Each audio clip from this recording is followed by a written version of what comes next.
오늘 본문 25절 말씀은 그러므로라고 하는 단어로 시작합니다.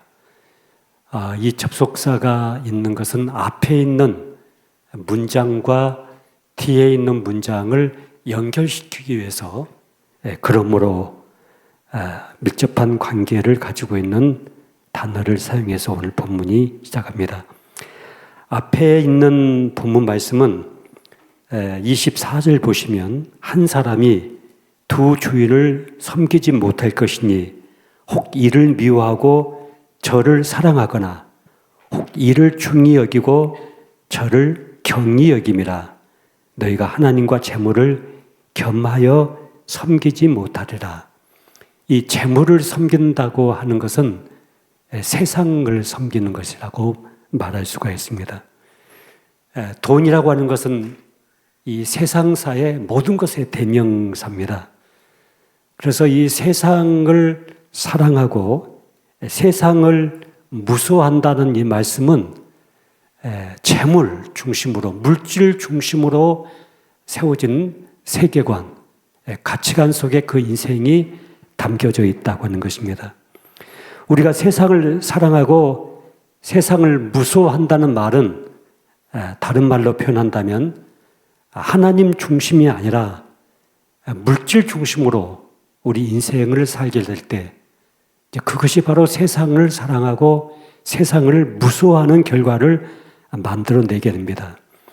그래서 오늘 본문 25절에 그러므로 내가 너희에게 이르기를 목숨을 위하여 무엇을 먹을까 무엇을 마실까 몸을 위하여 무엇을 입을까 염려하지 말라. 이 염려라는 결과를 만들어내는 뿌리, 그것이 바로 이 세상 속에 속해 있는 사람들이 가지고 있는 대표적인 열매가 이 염려라고 하는 열매입니다. 그러면서 27절에 보시면 너희 중에 누가 염려함으로 그 키를 한 자나 더할 수 있느냐. 여기서 말하는 이 키는 원문으로 보면은 생명이라는 뜻을 포함시키고 있습니다. 너희가 염려함으로 생명을 한순간에 더할 수가 있느냐? 생명의 길이를 늦추고 짧게 할 수가 있느냐? 그렇기 때문에 너희가 염려하는 그 염려가 너희 생명과 전혀 관계가 없는 것이다. 사실 염려라고 하는 단어는 마음이 갈라진다, 마음이 나누어졌다, 이런 의미를 염려라고 말을 합니다. 마음이 분열돼서 합치된 마음을 갖지 못하고 우리 두 눈이 한 초점을 바라봐야 되는데 왼쪽 눈은 이쪽을 보고 오른쪽 눈은 이쪽을 보는 것처럼 이렇게 마음이 두 갈래로 갈라져 있을 때 그 상태를 염려라고 하는 말로 표현하고 있습니다. 하나님을 내 인생의 주인으로 섬기든지 아니면 세상을 주인으로 섬겨야 하는데 하나님도 놓지 못하고 세상도 놓지 못하는 신자가 되었을 때 반드시 우리는 갈등 속에 있게 되고 그 갈등은 염려라고 하는 결과물을 만들어내게 된다고 하는 것입니다. 심지어 요한계시록에 보면은 너희가 차든지 덮든지 하라. 미증을 하면은 내 입에서 토해내버리겠다. 이렇게 말을 합니다. 소속이 분명해야 된다고 하는 것입니다. 요즘은 성 정체성에 흔들림들이 참 많습니다.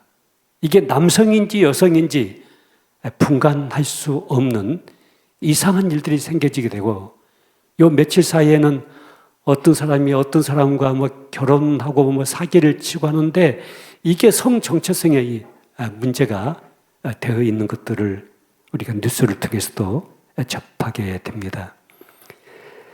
우리의 마음과 뜻과 정성을 다해서 우리가 하나님을 사랑하고 이웃을 사랑하는 것이 신앙인데 사단은 교묘한 계획을 짜서 우리의 마음이 전체 하나님을 향해서 붙잡히지 않도록 방해를 하는 그 요인이 바로 염려라고 하는 것입니다.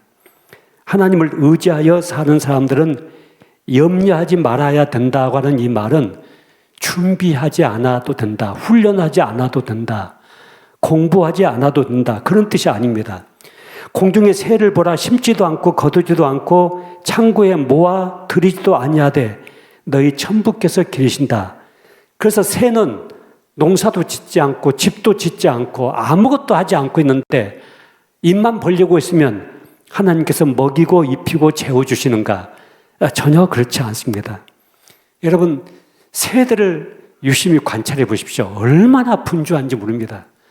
저것들처럼 저렇게 바쁘게 날아다닐까? 여기서 바짝바짝 하다가 새가 낮잠 자는 거 저 별로 못 봤습니다. 새가 게으름 피우는 것도 별로 못 봤습니다.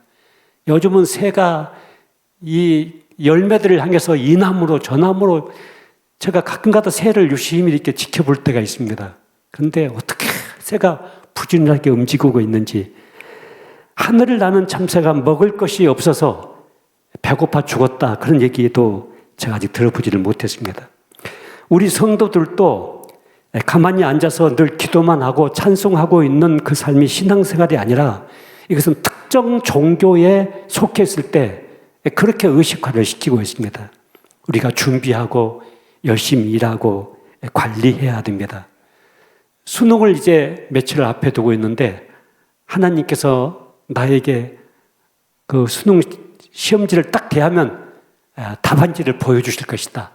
내가 금식기도 한 이틀 정도 하고 가면은 반드시 그런 결과가 나올 것이다. 이제 그렇게 생각하는 사람은 완전히 꽝입니다. 완전히. 하나님은 우리에게 뭐라고 말씀하시냐면 준비하라고 말씀하십니다. 열심히 공부하라고 말씀하십니다. 심지어 성경은 뭐라고까지 말씀하시냐면 일하기 싫거든 먹지도 말라고 성경은 선언합니다. 여러분, 일하기 싫거든 먹지 말라는 얘기는 죽으라 그 얘기입니다. 네가 죽음으로 가기를 원한다고 한다면은 그냥 일하지 말고 가만히 있어라 그러지. 그럼 너는 자동적으로 죽음의 길로 갈 수밖에 없을 것이다. 그러면 우리가 하나님 안에서 하나님이 주시는 풍성함과 풍요함을 누리기 위해서는 반드시 우리가 일해야 되고 노동해야 되고 움직여야 되고 머리를 써야 되고 계획을 세우고 목표를 가지고 달려가야 되는 이 삶이 우리에게 일어나야 되는 것입니다. 염려하는 것은 세상에 대해서 무서워하고 먹고 살아갈 일에 대해서 마음을 쏟는 거기만 몰두하고 있을 때 이 염려라는 결과를 만들어내는데 이것은 성도들이 갖고 있는 진정한 삶의 모습은 아닌 것입니다. 자, 오늘 본문 31절과 32절을 보시면은 이렇게 성경은 말씀하고 있습니다. 31절, 그러므로 염려하여 이르기를 무엇을 먹을까 무엇을 마실까 무엇을 입을까 하지 말라. 이는 다 누가 하는 것이에요? 이방인들이 구하는 것이라. 너희 하늘 아버지께서 이 모든 것이 너희에게 있어야 할 줄을 아는 것이다, 이렇게 말씀하십니다. 여러분, 우리가 염려하고 걱정 속에 묶여 있고 어떻게 살까, 무엇을 먹을까, 노후를 어떻게 지낼까, 이런 모든 것에 염려에 묶여 있는 것은 성경은 선언하기를 이건 이방인들, 하나님을 모르는 사람들, 하나님의 자녀가 아닌 사람들, 하나님 밖에 있는 사람들, 이 불신자들, 이건 이방인들이 하는 것이라고 말합니다. 이방인이라는 단어가 성경에서 구체적으로 어떤 의미를 갖고 있냐면 부모가 없는 자, 그런 의미를 가지고 있습니다. 여러분, 부모가 없는 자들은 고아의 삶을 사는 사람들입니다. 고아는 자기가 자기 인생을 책임져야 됩니다. 내가 먹고 살 것을 내가 책임져야 되고 나의 모든 의식주를 내가 책임져야 되고 필요한 모든 것을 자기가 구해야 됩니다. 보호자가 없습니다. 그런데 이는 다 이방인들이 구하는 것이라. 너희 천부께서 이 모든 것이 너희에게 있어야 할 줄을 아시는 것이라. 천부, 하늘에 계신 아버지께서 너희들에게 있어야 될 것을 안다. 이 말씀은 나와 하나님과의 관계가 혈육관계라는 얘기죠. 하나님이 나의 아버지가 되신다는 사실입니다. 여러분, 아버지, 어머니가 있는 집안의 자녀들이 먹을 것을 걱정하고 입을 것을 걱정하면서 주저앉아 있는 모습을 한번 상상해 보시기 바랍니다. 초등학교 3학년짜리가 학교는 가지 않고 방 안에 앉아가지고 어떻게 살까? 이 겨울이 다가오는데 무엇을 먹고 살까? 겨울이 다가오는데 난 어디서 옷을 얻어 입을까? 이걸 걱정하고 앉아있고 한다면은 이게 어른이 된 것입니까? 아니면 정신병자입니까? 이거 정신이 이상한 놈 아닙니까? 부모가 있는데, 부모가 있다면은 내가 아직 경제활동을 할 수 없는 이 나이에 이 모든 것을 우리 부모님이 난 뒷받침해 주실 것이다. 나를 보호해 주실 것이다. 지금 내 할 일은 학교 열심히 가는 것이고, 학교 가서 공부 열심히 하고, 학교에서 돌아오면 숙제도 하고, 그렇게 내가 사는 것이지, 부모님을 기쁘게 해드리는 순종하는 삶을 사는 것이지, 앉아서 먹는 거, 입는 거, 그런 것을 가지고 있다고 한다면 이것은 정신적으로 문제가 있는 것입니다. 먹고 사는 것은 부모님이 다 책임집니다.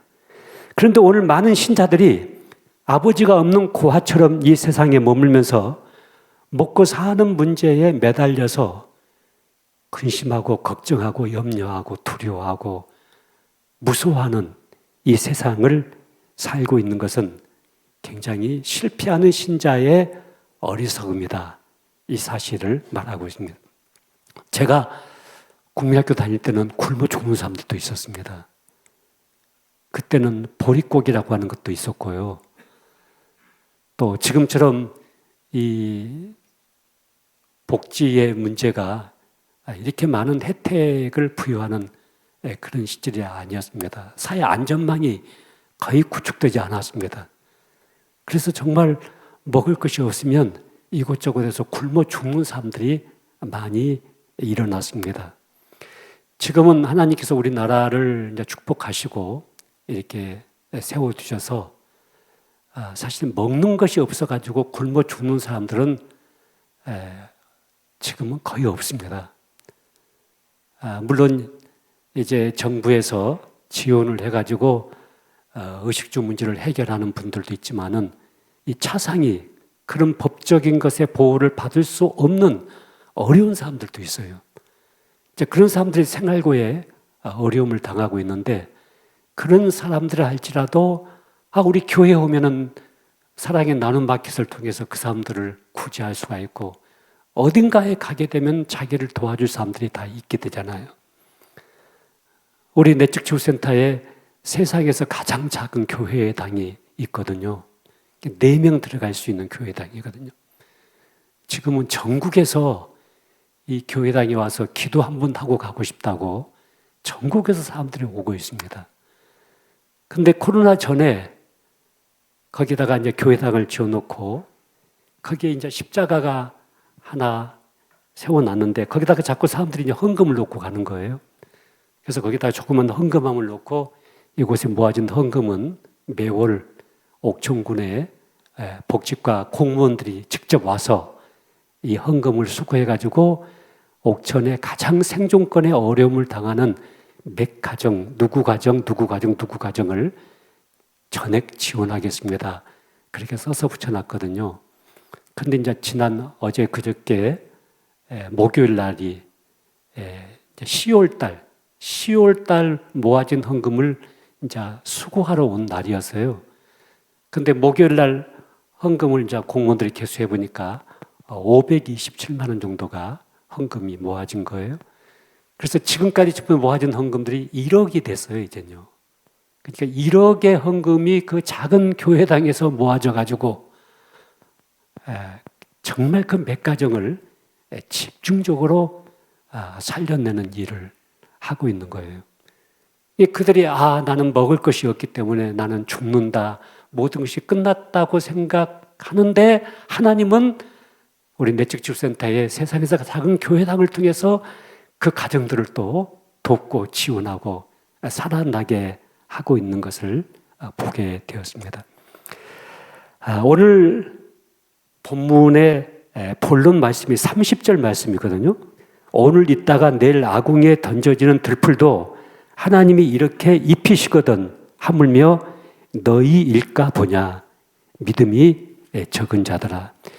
이 하나님의 허락한 생명들에게는 그 생명을 유지할 수 있는 힘과 에너지를 하나님이 공급하셔요.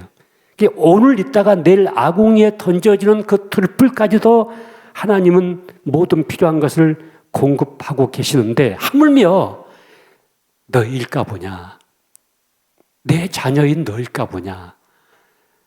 여러분, 제가 오전 예배에서도 개팔자가 누구를 만나에 따라서 팔자가 바뀌어진다는 얘기했죠. 주인이 누구냐에 따라서 완전히 이 개의 운명이 바뀌어지는 거예요. 우리 딸이 그 버려진 개를 데리고 서울로 올라가가지고 가축병을 가가지고 이제 전체 신체 검사를 시킨 거예요.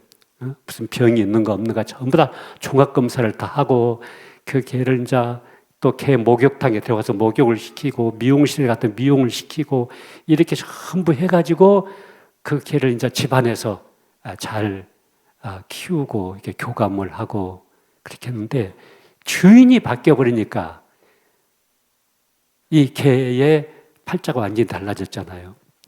근데 우리 딸이 이제 이런 히스토리를 만들어냈어요.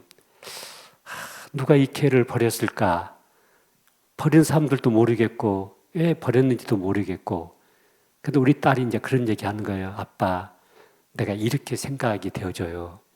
어떤 할머니가 애롭게 살면서 이 개를 키웠던 것 같아요. 근데 그 할머니가 갑자기 돌아가신 거예요. 근데 그 할머니에게 딸이 하나 있었는데 그 딸이 아주 가난하게 살면서 조그만 아파트에서 살고 있는데 도저히 이 개를 그 딸이 간수할 수가 없는 거예요. 그래서 그 딸이 추석날 전에 이 내직주센터 이 천상의 정원에 와보니까 여기 있는 사람들이 선하고 사람들이 착하게 보여서 여기다가 개를 묶어놓고 하면은 잘 돌봐주지 않을까. 그래서 그 딸이 어쩔 수 없이 감당하기가 어려워서 이 주차장에다 개를 버리고 간 것이 아닐까요? 아빠 나 그렇게 생각할래요. 그래요. 아 좋다. 그렇게 생각하자. 그렇게 생각해서 그러다 보니까 마음이 훈훈해졌잖아요.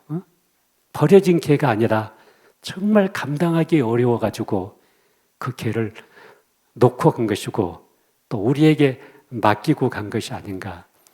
저희 센터에 고양이도 한 마리가 있어요. 이름을 내가 방실이라고 이름을 지었어요. 근데 이 고양이도 누군가가 우리에게 맡기고 갔어요. 자기 집에서 도저히 이 고양이를 감당하기가 어렵다. 그러니까 여기서 조금 맡아서 키워달라고. 그래서 우리가 맡아서 키웠는데 요즘은 그 고양이가요, 얼마나 아이들에게 사랑을 받는지 몰라요. 그리고 얼마나 아이들에게 친근감 있게 다가가가지고 몸을 비벼주고. 그러니까 요즘 어떤 분들은요, 그 고양이 보러 오는 거예요. 그리고 그 고양이에게 간식거리를 사가지고 와가지고 앉아서 그 고양이에게 간식을 먹이고, 방실아, 나 갔다가 또 다음에 또 올게 하면서 또 가고, 그래요. 그래서 이 짐승도 어떤 주인을 만났느냐에 따라서 그 삶이 확 바뀌어지잖아요. 여러분, 여러분과 나의 인생의 주인이 누구예요? 물질이 아니에요. 세상이 아니에요. 천부께서, 하늘에 계신 천부께서, 하나님 아버지가 나의 주인이세요. 우리가 예수님을 주여, 주님하고 부를 때 그 주자가 주인 주자잖아요. 나의 주인 되신 주님이시여. 나의 주인 되신 아버지 하나님이시여. 내 인생의 주도권을 붙잡고 내 생명의 생사를 붙잡고 있는 그분, 그 하나님이 나의 아버지가 되시고 나의 주인이라는 사실을 여러분 자각하고 있을 때 우리가 당장 먹고 사는 문제 때문에 근심 걱정하고 주저앉아서 절망하고 좌절해야 되겠습니까? 그 때문에 마음이 갈라지고 염려해야 되겠습니까? 그것은 믿는 신자의 삶이 아니고 그건 이방인들이 하는 짓이다. 그 사실을 성경은 오늘 우리에게 말씀하고 있습니다. 성경이 이 말씀을 우리에게 전하면서 우리에게 전하고자 하는 메시지는 무엇입니까? 그것은 무엇을 먹을까 무엇을 마실까 염려하지 말고 하나님 자녀답게 살아라 그 말입니다. 하나님 자녀답게 너의 정체성을 분명히 하고 신분과 소속을 분명히 하고 내가 하나님의 자녀고 하나님 안에 있고 하나님이 내 인생의 주인이기 때문에 그 자녀답게 네가 삶을 살기만 하면은 하나님께서 너를 위해서 예비하신 이 풍성한 삶을 너에게 허락해 줄 것을 약속하고 있습니다. 그래서 33절에 보시면 너희는 먼저 그의 나라와 그의 의를 구하라. 그리하면 이 모든 것을 너희에게 더하시리라. 이 말씀을 우리가 인본주의적으로 적용하면은 영적으로 순종하면 원하는 물질적인 것을 다 해주신다. 이런 해석도 할 수가 있지만은 이 말씀을 그렇게만 밀어붙이는 것은 너무나 어거지를 부리는 것이다. 하나님 앞에서 여러분이 정당하게 살면 하나님의 영광이 드러나고 그 영광과 풍성함을 더하시기 위해서 하나님은 우리의 모든 필요를 공급해 주신다. 그 약속의 말씀인 것을 여러분이 붙잡으셔야 됩니다. 여러분, 자녀들이 열심히 공부하면 그 자녀에게 필요한 모든 것을 부모가 다 공급하지 않겠습니까? 여러분 그렇잖아요. 여러분 자녀들이 열심히 깨워서 공부하고 열심히 노력하고 최선을 다하고 부모를 기쁘게 하고 그러면은 그 부모는 막노동을 해서 뭐 파출부를 해서라도 어떻게 해서라도 우리 자녀가 필요한 것을 다 공급하려고 하지 않겠습니까? 그게 부모 심정 아닙니까? 여러분 하나님 아버지께서 지금 그런 심정으로 말하는 거예요. 네가 하나님의 자녀답게 살아라. 자녀답게 말하고 자녀답게 행동하고 자녀의 인격을 가지고 있고 자녀의 성품을 가지고 자녀답게 네가 살고만 있으면은 내가 나의 풍요로움을 나의 풍성함을 너에게 부어주겠다고 하나님은 우리에게 약속하고 있습니다. 우리가 그리스도인으로서 존재 가치가 있고 하나님의 백성으로서 정당한 길을 걸어가면은 하나님께서는 우리를 통해서 영광을 받으실 뿐만 아니라 우리에게 더 많은 피로들을 때를 따라서 당연히 공급해 주시는 우리 아버지란 사실을 우리가 기억해야 되겠습니다. 백합화라든가 공중에 나는 새는 하나님의 아버지가 아니에요. 강아지나 고양이에게는 하나님의 아버지가 아니고 하나님이 창조주세요. 그래서 걔들은 피조물이에요. 피조물과 창조주의 관계인데 나와 하나님 관계는 피조물과 창조주의 관계가 아니라 아버지와 자녀의 관계예요. 여러분, 이 신분과 이 소속이 우리 안에 분명하게 있어야 되겠어요. 그럼 우리가 죽음을 뛰어넘을 수가 있어요. 죽음의 공포, 두려움, 허무의 먹구름들을 우리가 넉넉하게 이겨낼 수가 있습니다. 만약에 이것을 놓치면 우리는 금방 세상에 지고 맙니다. 세상에 아첨을 떨게 되고 세상에 아첨을 떨면 세상은 우리에게 영적인 삶을 살지 못하게 만들어냅니다. 세상 걱정하면서 세상적인 것으로 자랑하는 일에 우리를 길들여 놓게 될 것입니다. 이 세상적인 것, 물질적인 것으로 자신의 자존심을 채워가는 것, 누가 더 많은 물질을 가지고 있는가, 더 좋은 옷을 입고 있는가, 누가 더 큰 차를 타고 다니는가, 누가 더 평수가 넓은 집에서 살고 있는가. 자, 이런 것 때문에 사람들이 이제 세상에 대해서 좌지우지 당하고 있고 이 세상에서 그것 때문에 우리의 마음의 평정심이 흔들리는 그런 삶을 살게 될 때 하나님이 우리에게 약속하신 이 샬롬, 이 평화, 진정한 내면의 안정감, 깊은 고요함, 그리고 안식, 이런 모든 것들을 우리는 상실할 수밖에 없는 것입니다. 여러분, 이 세상은 복과 보상, 또 행복, 자랑, 이런 것을 가지고 이 세상은 뽐내기도 하고 자신을 드러내기도 하고 자신에 대해서 박수를 요청하기도 합니다.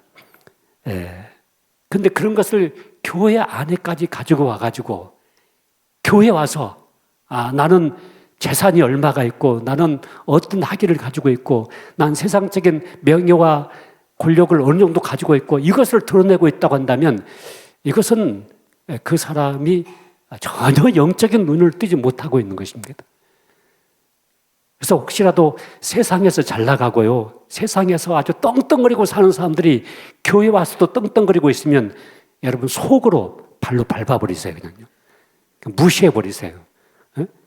그런 것은 저쪽 동네에 가서 할 짓이지 이 동네에서는 그런 거 가지고 명함을 내놓는 것이 아니거든요.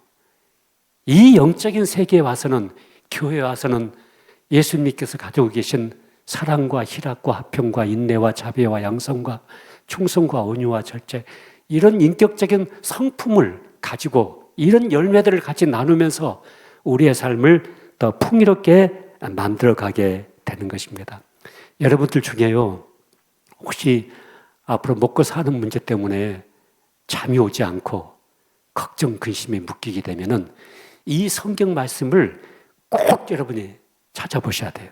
로마서 8장 32절 따라서 해보세요.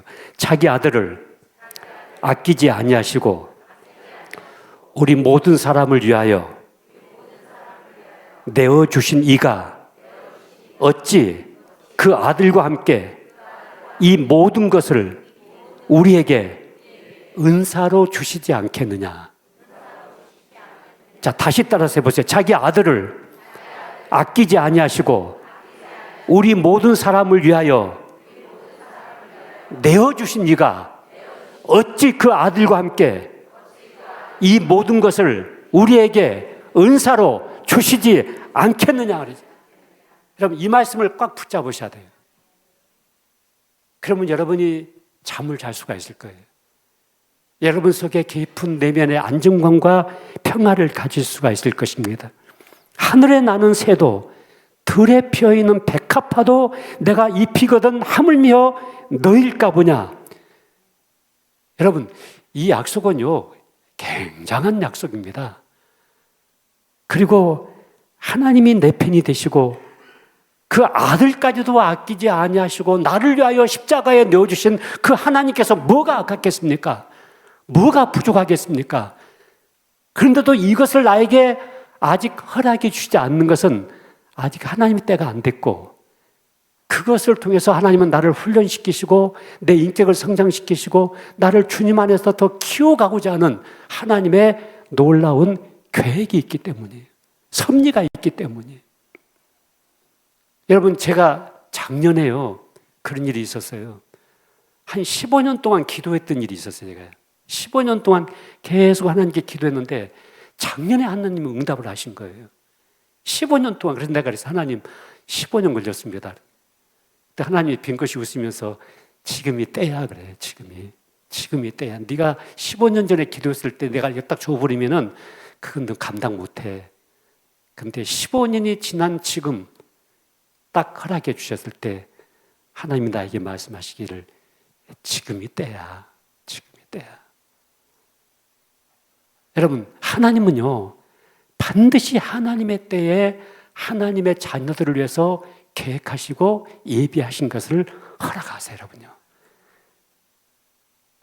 그래서 그것이 다가올 때까지 여러분이 기다리는 이 인내심이 우리에게 필요합니다. 내가 하나님 열심히 믿었는데 하나님 내게 해준 것이 뭐가 있나요? 이렇게 하나님을 향해서 불평하는 사람도 있어요. 하나님을 향하는 쓴 마음을 가지고 있는 사람이 있어요. 섭섭하고 서운하고 왜 하나님은 나를 알아주지 않으실까? 왜 기도를 들어주지 않으실까? 왜 나를 대접해 주지 않으실까? 하나님, 제가 열심히 이렇게 교회 다니고 열심히 헌금도 하고 봉사도 했는데 하나님 저에게 해준 것이 뭐가 있어요? 이렇게 말하는 것은 아직 철이 안 든 아이들이 엄마 나를 놔놓고 나에게 해준 것이 뭐가 있어? 이렇게 말하는 것과 똑같아요, 여러분요. 여러분, 그 자식은 당장 필요한 핸드폰 안 사준다고, 당장 필요한 롤러스케이트 안 사준다고, 당장 필요한 무슨 메이커 방한복 안 사준다고, 자기가 갖고 싶은 거 뭐 안 해준다고. 그러니까 때를 쓰면서 엄마가 나를 놔놓기만 했지 나에게 해준 것이 뭐가 있냐고 그렇게 말하는데, 여러분 사실 따져보면요 그 엄마가 그 자녀에게 해준 것은 100가지도 넘어요, 여러분요. 100가지 넘어요. 근데 그 자녀가 그것을 다 깨닫지 못하고 때로는 그렇게 불평하게 된 때가 있어요. 여러분 한번 생각해 보세요. 하나님 나에게 해주신 것이 뭐가 있을까? 날 이 땅에 태어나게 하셨죠? 이 아름다운 조국 대한민국에 태어나게 하셨죠? 우리 어머니 아버지를 나에게 주셨죠? 나를 구원받게 해주셨죠? 나를 이 청주 주님의 교회, 아름다운 교회에 속하게 해주셨죠? 그리고 나에게 은혜를 받을 수 있는 길을 열게 해주셨죠? 그리고 눈 속에 눈이 열려서 영적인 세계를 볼 수 있게 해주셨죠? 죽음 다음을 예비해 주셨죠? 그리고 나에게 성령님을 주셨죠? 그리고 하나님께서 나에게 말할 수 없는 은사를 나에게 주셨죠? 무엇이 죄고 무엇이 선인지 분별해낼 수 있는 능력을 나에게 주셨죠? 양심이 민감해져 가지고 하나님이 기뻐하신 일을 계속해서 추구할 수 있는 열심을 또 저에게 주셨죠. 남에게 배려하고 남에게 좀 양보하면서도 기뻐하고 즐거워할 수 있는 마음을 주셨죠. 시도 때도 없이 믿음의 방은 감사합니다. 주님 감사합니다. 이 고백을 할 수 있는 감사를 나에게 주셨죠. 제가 우리 김인교 장로님과 우리 장로님들끼리 같이 식사하면서 그런 말씀 드렸어요. 장로님 감사합니다. 고맙습니다. 말 많이 하시죠? 많이 한다고 그러죠. 하루에 1000번씩 하세요. 하루에 1000번씩 하나님 감사합니다. 하나님 고맙습니다. 감사합니다. 고맙습니다. 계속 이 고백을 하세요. 그러면 어눌해진 내 몸의 모든 세포와 근육, 그 모든 것에 생명의 빛이 계속해서 비춰갈 거예요. 여러분, 하나님이 우리에게 해주신 것이 너무 많아요. 아름다운 가을을 느끼게 해주셨잖아요, 여러분. 단풍잎 몇 개를 따다가 접시에다가 물을 담아서 띄워놓으니까 거기에 가을이 풍성하게 앉아 있는 거예요. 그 가을을 느끼게 해주셨죠. 아름다운 감이 빨갛게 익어가고 있는데 그 감을 바라보면서 어떻게 저렇게 열매를 풍성하게 맺혀낼 수가 있을까? 어떻게 하나님 저렇게 하셨을까? 어떻게 저런 열매를 저에게 주실 수 있었을까? 어떻게 이렇게 아름다운 사람들을 내 곁에 있게 해주셨을까? 여러분, 하나님이 우리에게 주신 것이 너무 많아요. 너무 많아요. 근데 하나님 나에게 해준 것이 뭐가 있어요? 이렇게 우리가 대든다고 한다면 그것은 진정한 아버지와 자녀의 관계는 아니다고 하는 것입니다. 우리는 하나님 앞에서 가지고 있어야 될 진정한 자랑과 행복감이 있어요. 그것은 내 소속이 예수 그리스도 안에 있고, 그리고 나의 정체성이, 나의 뿌리가 하나님 아버지 안에 있다는 사실, 그리고 하나님이 내 아버지라는 이 사실을 우리는 흔들림없이 가지고 있어야 될 줄 믿습니다. 그래서 오늘 성경은 하물며 너일까 보냐, 이 말씀을 계속하고 있습니다. 앞에 제가 강아지도 얘기하고 고양이도 얘기했는데, 혹시 그렇다고 해서 여러분 가지고 있는 키우던 고양이, 강아지 갖다 놓지 마세요. 가지고 오지 마세요. 우리 감당하기 어려워요. 여러분 계속 키우세요. 계속 키우고 있는 분 계속 키우시고 책임져야 돼요, 여러분요. 끝까지 책임져야 돼요. 우리 센터에 성구라는 개가 한 마리 있어요. 이제 할머니가 돼가지고요, 굉장히 나이를 많이 먹어가지고 이제 언제 가실지 모르겠어요. 아무튼요. 근데 그 할머니 개도 저희가 잘 관리하고 있어요. 마지막까지 잘 관리해서 잘 세상을 떠면 묘지도 하나 만들어주고 잘 묻어주라. 제가 이제 그렇게 우리 센터에 있는 식구들에게 얘기를 해요. 여러분, 하나님 아버지께서요, 나의 창조주와 피조물의 관계가 아니고 나의 아버지시다. 그럼 나는 그 아버지의 자녀라는 이 사실을 생각해 볼 때 무한한 내 인생의 모든 책임을 하나님께서 지고 계신다. 하나님이 잡고 계신다. 이 사실을 우리에게 지금 말씀하고 있는 것입니다. 여러분, 성경에요, 요한계시록에 보시면 귀 있는 자는 하나님의 말씀을 들을지어다, 이 말을 하고 있습니다. 여러분, 그 귀가 좀 열려 있습니까? 여러분, 이 말씀이 들려오십니까? 여러분, 좀 마음이 좀 안정되세요? 좀 평안해지세요? 먹고 사는 문제 때문에 걱정, 근심, 이거 다 떨쳐버려야 되겠다. 이것은 얘들이 하는 짓이지. 여러분, 제가 언젠가도 한번 설교할 때 그런 고백을 했습니다만은, 제가 어렸을 때 이 구슬치기를 참 잘했어요. 저희 동네에서 제가 구슬치기 왕이었어요. 아무튼 이 구슬을 치면요, 동네 구슬을 제가 다 따오는 거예요. 옛날 신주머니에다가요 구슬을 꽉 담아가지고 어깨에다 딱 메고 이제 깜깜한 밤중에 오는 거예요. 동네 마당에서 동네에서 막 애들하고 이제 구슬치기 하고 구슬 따먹게 하고, 얼마나 그 신이 났는지 몰라요. 아무튼 그래서 이제 구슬을 따가지고 신주머니에 담아가지고 딱 어깨에 메고 집에 오면요, 세상을 다 얻은 것 같아요.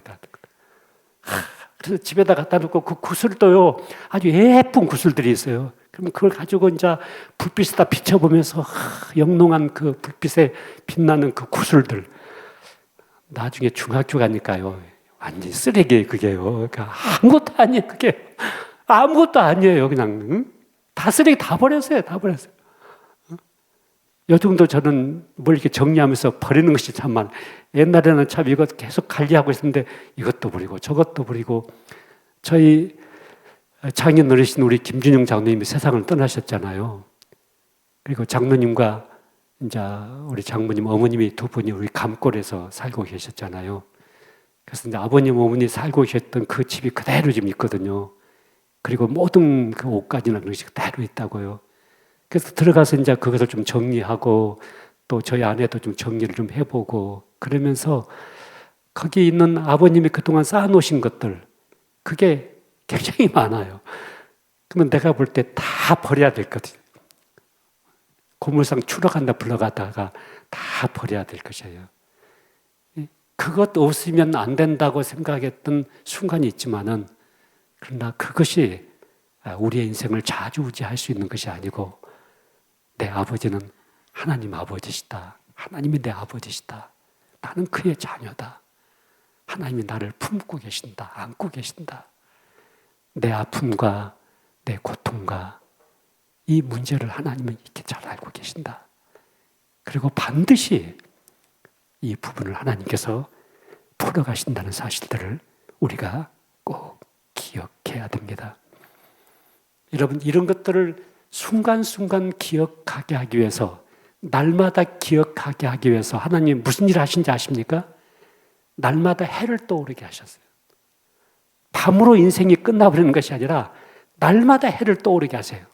그러니까 밤과 같은 내 인생, 밤과 같은 문제, 아픔, 고난, 역경이 내 인생 속에 있어도 그것이 인생의 전부가 아니고 반드시 해가 떠오르는 하나님의 새벽이 내 인생 속에 다가오게 된다. 하나님의 아침이 내 인생을 위해서 예비되어 있다. 이것을 하나님께서 날마다 우리에게 가르치기 위해서 날마다 해가 떠오른다고요. 왜 해가 날마다 떠오르는지 이유를 아시겠죠, 여러분요?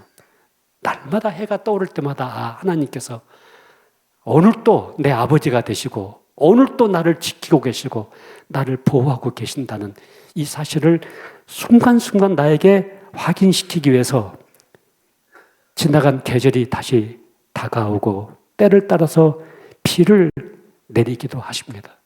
여러분, 불의한 자에게도 이방인들에게도 하나님을 믿지 않는 모든 사람들에게도 비를 주신 하나님께서 하물며 너일까 보냐. 그들을 먹이고 입히는 하나님께서 하물며 너일까 보냐. 지난주에는 우리 내축축센터에 백합을 심었어요. 백합을 굉장히 많이 심었어요. 구근. 근데 그 백합의 구근이 이제 겨울을 통과해야만이 향을 토하는 꽃을 이제 피워내거든요. 근데 이 겨울을 통과하지 않으면 이 백합이 꽃을 피워내지 않고 또 향기도 없어요. 그래서 반드시 이제 겨울을 통과시키기 위해서 백합을 이제 가을에 심는 거예요. 그러면 살을 에이는 그 눈보라의 혹독한 겨울을 거치고 나면은 봄날에 햇살을 받아가지고 그 백합에서 예쁜 순이 이제 이렇게 솟아오르거든요. 그게 쑥쑥쑥쑥 커지면서 나중에 향기를 토하는 백합꽃이 이렇게 피어나거든요. 하나님께서 왜 계절을, 작년에 있던 계절을 또 올해 오게 하고 작년에 있던 11월을 또 금년에 12월을 주시는가? 하나님이 날마다 새해를 행하신다. 하나님께서 계절마다 새 역사를 나에게 베푸신다.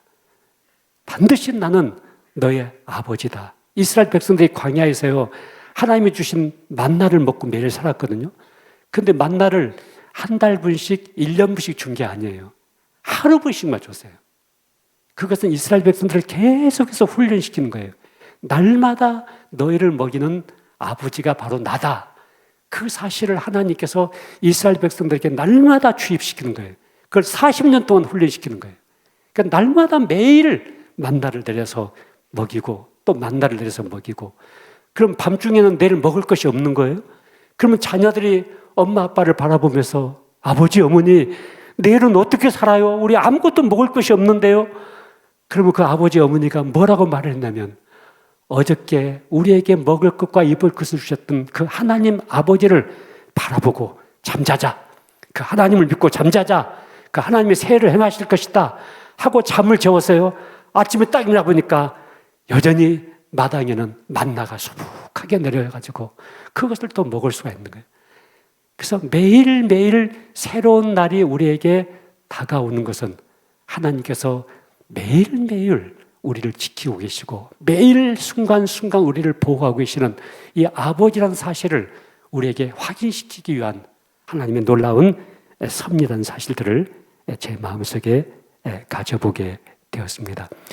오늘 여러분 한 분들이 나의 신분이 무엇인지 또 내 소속이 어디에 있는지 그리고 나는 그 하나님 안에서 어떤 특권을 누리고 살아야 되는지 여러분 이것을 놓치지 마시길 바랍니다. 이거 가지고 삽시다 여러분요. 이거 가지고 부유한 하나님의 자녀답게 너무 많은 것을 가지고 있으니까 내 주위에 있는 사람들에게 많은 것을 나누어 주면서 사랑이 필요한 사람들에게 사랑도 주고 용서가 필요한 사람들에게 용서도 주고 또 절제가 필요한 사람은 절제도 주고 자꾸 나누어 주면서 자꾸 베풀면서 밥사가 되면서 여러분 삶을 살아내야 됩니다. 이거 여러분 도둑 맞지 마시길 바랍니다. 이거 딱 가슴에 끌어안고 당당하게 우리가 주님의 자녀답게 이 좁은 길을 끝까지 함께 걸어가십시다. 기도하겠습니다.